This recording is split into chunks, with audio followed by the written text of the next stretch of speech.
Hello दर्शकों, नमस्कार। कैसे हो आप सब। हमारे इस YouTube चैनल में आप सभी का हार्दिक स्वागत करता हूं। आज के वीडियो में हम एक ऐसे विषय पर बात करेंगे जो भारत देश में कई वर्षों से एक बहस और चर्चा का विषय रहा है। समान नागरिक संहिता यूसीसी, यूनिफॉर्म सिविल कोड। समान नागरिक संहिता भारत के कानूनी और सामाजिक ढांचे का एक महत्वपूर्ण पहलू है। तो आइए जाने कि हमें इसमें क्या शामिल है, इसका क्या महत्व है और इसके आसपास के विभिन्न दृष्टिकोण को जानने की कोशिश करें। दोस्तों, हम इस समान नागरिक संहिता यूनिफॉर्म सिविल कोड विषय को 4 भाग में बांटेंगे। तो पहला है समान नागरिक संहिता क्या है। हम इस प्रश्न को 2 बिंदुओं यानी ए और बी में बांटेंगे। समान नागरिक संहिता क्या है। तो पहला बिंदु जो है ए, वो है परिभाषा और उद्देश्य। समान नागरिक संहिता कानूनों का प्रस्तावित समूह है जिसका उद्देश्य धार्मिक रीत रिवाजों और परंपराओं के आधार पर व्यक्तिगत कानूनों को नागरिक कानूनों के एक समान सेट से बदलना है जो भारत के सभी नागरिकों पर लागू होता है, चाहे उनका धर्म कुछ भी हो। इसका उद्देश्य व्यक्तिगत मामले जैसे विवाह, तलाक, विरासत और गोद लेने में एक रूपता और समानता लाना है। अब बी, वर्तमान परिदृश्य। वर्तमान में भारत हिंदू, मुस्लिम, ईसाई और अन्य सहित विभिन्न धार्मिक समुदायों के लिए विभिन्न व्यक्तिगत कानूनों का पालन करता है। ये कानून कई पहलुओं में भिन्न है, जिससे विवाह, तलाक और विरासत से अधिकारों के मामलों में असमानताएं पैदा होती है। अब समान नागरिक संहिता विषय का दूसरा भाग, समान नागरिक संहिता का महत्व, है ना। इस प्रश्न को 3 बिंदुओं में ए, बी और सी में हम बांटेंगे। समान नागरिक संहिता का महत्व। तो पहला बिंदु है समानता और धर्मनिरपेक्षता। समान नागरिक संहिता को लागू करने से भारत के संविधान में निहित समानता और धर्मनिरपेक्षता के सिद्धांतों को बढ़ावा मिलेगा। यह सुनिश्चित करेगा कि सभी नागरिकों को उनकी धार्मिक संबद्धता की परवाह किए बिना कानून के तहत समान व्यवहार किया जाएगा। अब बिंदु बी की बात करते हैं।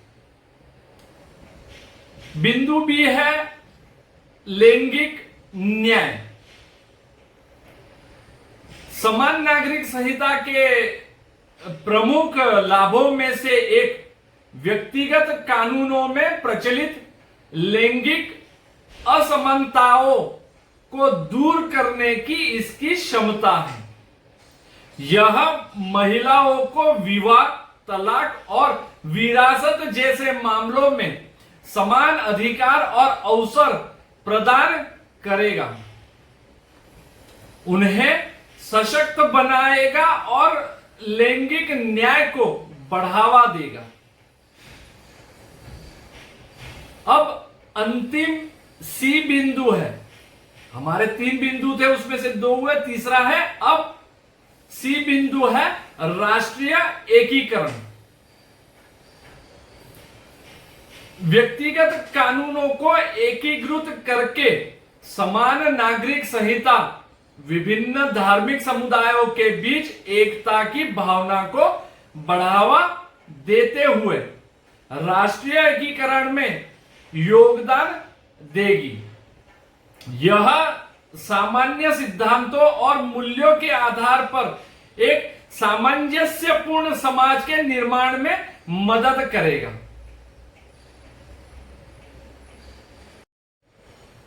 अब यूनिफॉर्म सिविल कोड का तीसरा भाग, समान नागरिक संहिता पर दृष्टिकोण।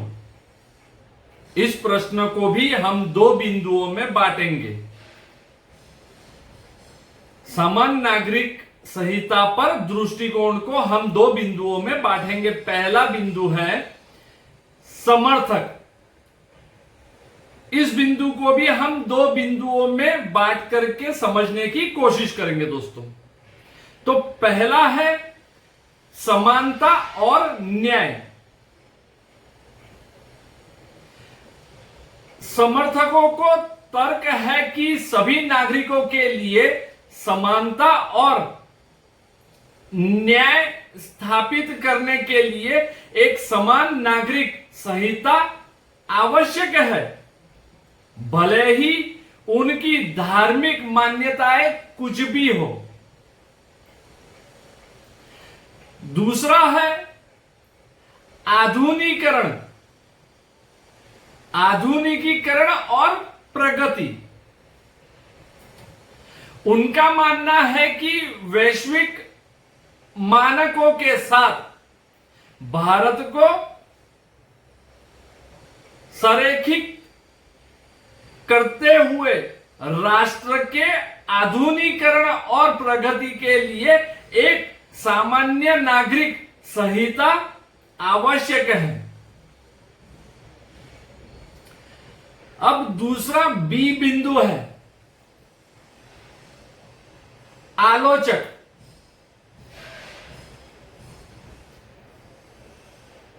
इस दूसरे बिंदु आलोचक को भी हम 2 बिंदुओं में बांट करके समझने की कोशिश करेंगे दोस्तों। तो पहला है अल्पसंख्यक अधिकारों का संरक्षण। आलोचक चिंता व्यक्त करते हैं कि एक समान नागरिक संहिता धार्मिक अल्पसंख्यकों के अधिकारों और रीति रिवाजों का उल्लंघन कर सकती है, संभावित रूप से उनकी सांस्कृतिक पहचान को नष्ट कर सकती है। दूसरा बिंदु है विविधता बनाए रखना। उनका तर्क है कि भारत की ताकत इसकी विविधता में निहित है और व्यक्तिगत कानूनों को विभिन्न धार्मिक समुदायों की पहचान के अभिन्न अंग के रूप में समान सम्मान दिया जाएगा। अब यूनिफॉर्म सिविल कोड का अंतिम और चौथा भाग है चुनौतियों और आगे का रास्ता। इसमें भी हम 2 बिंदु ए और बी में बांट करके समझने की कोशिश करेंगे। पहला ए बिंदु है राजनीतिक इच्छा शक्ति। समझ लो, पहला बिंदु है राजनीतिक इच्छा शक्ति। समान नागरिक संहिता को लागू करने के लिए महत्वपूर्ण राजनीतिक इच्छा शक्ति की आवश्यकता होती है, क्योंकि इसमें विभिन्न धार्मिक और सांस्कृतिक समूहों के साथ विचार विमर्श शामिल होता है। इसके सफल कार्यान्वयन के लिए राजनीतिक चुनौतियों पर काबू पाना और आम सहमति बनाना महत्वपूर्ण है दोस्तों। दूसरा और अंतिम बी बिंदु है संवेदनशीलता और जागरूकता। समान नागरिक संहिता के बारे में जन जागरूकता और संवेदनशीलता बढ़ाना, गलत धारणाओं को दूर करने और इस विषय पर सूचित चर्चाओं को बढ़ावा देने के लिए आवश्यक है। संवाद और खुले विचारों से विभिन्न दृष्टिकोणों के बीच की खाई को बांटने में मदद मिल सकती है दोस्तों। अंत में समान नागरिक संहिता एक अवधारणा है जो भारत के कानूनी और सामाजिक परिदृश्यों को बदलने, समानता, न्याय और राष्ट्रीय एकीकरण को बढ़ावा देने की क्षमता रखती है, जबकि इसके समर्थक और आलोचक है समानता और धर्मनिरपेक्षता के सिद्धांतों को बरकरार रखते हुए चिंताओं को दूर करने के लिए एक संतुलित और समावेशी दृष्टिकोण की आवश्यकता होती है। दोस्तों, हमें उम्मीद है कि इस वीडियो ने आपको समान नागरिक संहिता यूनिफॉर्म सिविल कोड की व्यापक समझ प्रदान की होगी।